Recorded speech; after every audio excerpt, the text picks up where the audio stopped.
Welcome back to History Unearthed, where we dive deep into the ancient worlds that shaped our modern one.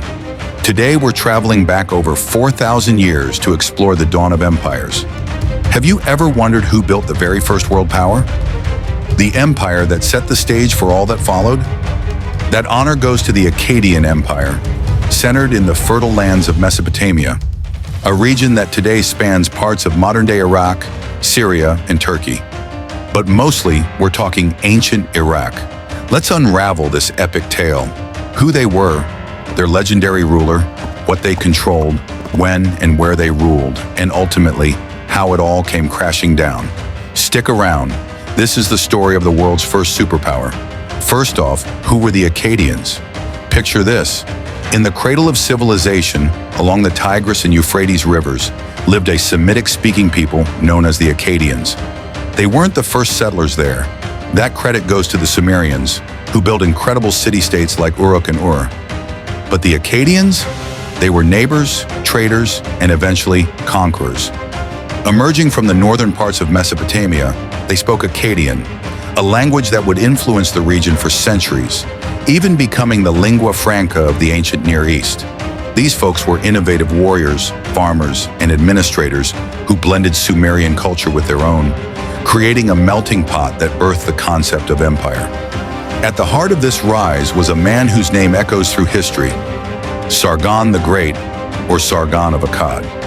Legend has it he started as a humble cupbearer to a king, but destiny had bigger plans. Around 2334 BCE, Sargon seized power in the city of Kish and founded his capital at Akkad, a city so grand we still haven't found its ruins, adding to the mystery. Sargon wasn't just a conqueror, he was a visionary. He standardized weights and measures, built a professional army, and created the first known standing military force. Under his rule, the Akkadians transformed from city-state dwellers into imperial overlords. So what did they control? Sargon's empire stretched far and wide, unifying independent Sumerian city-states under one banner for the first time. At its peak, the Akkadian Empire controlled all of Mesopotamia, from the Persian Gulf in the south to the Mediterranean Sea in the west. They pushed into modern-day Iran, Syria, Lebanon, and even parts of Anatolia and Turkey.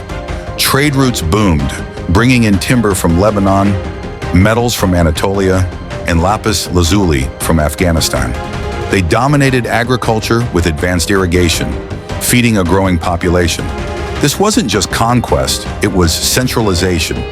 Taxes, bureaucracy, and a postal system using clay tablets. Sargon and his successors, like his grandson Naram-Sin, who called himself God of Akkad, expanded it to its zenith, making it the largest realm the world had seen up to that point. When did this all happen? The Akkadian Empire rose around 2334 BCE under Sargon and lasted until about 2154 BCE, a solid 180 years of dominance. That's roughly the 24th to 22nd centuries BCE during the Bronze Age. Where did they rule from? The heart was Akkad, likely near modern Baghdad in Iraq, overseeing a vast network of cities like Nineveh, Babylon, though it was small then, and the Sumerian hubs in the south. Their influence rippled out from this Mesopotamian core, with governors installed in conquered lands to maintain control. But like all great empires, the Akkadians didn't last forever. How did they fall apart? It started with internal cracks. After Naram-Sin's death around 2218 BCE, rebellions erupted. Tribes like the Lullaby and Gutians from the Zagros Mountains, modern Iran, invaded, chipping away at the borders. Environmental disasters played a villainous role too. A severe drought around 2200 BCE, possibly linked to climate change, led to famines and mass migrations. Crops failed, cities starved, and the centralized economy crumbled. By 2154 BCE, the Gutians overran Akkad, sacking cities and ending the empire's golden age. The region splintered back into city-states, but the Akkadian legacy lived on, influencing the Babylonians and Assyrians who followed. The Akkadian Empire wasn't just the first world power, it was a blueprint for imperialism. From Sargon's rags to riches story to the lessons in overextension and climate vulnerability, it's a reminder that even the mightiest can fall. If you enjoyed this dive into ancient history, hit that like button, subscribe for more, and drop a comment. What's your favorite ancient empire? Until next time, keep unearthing the past.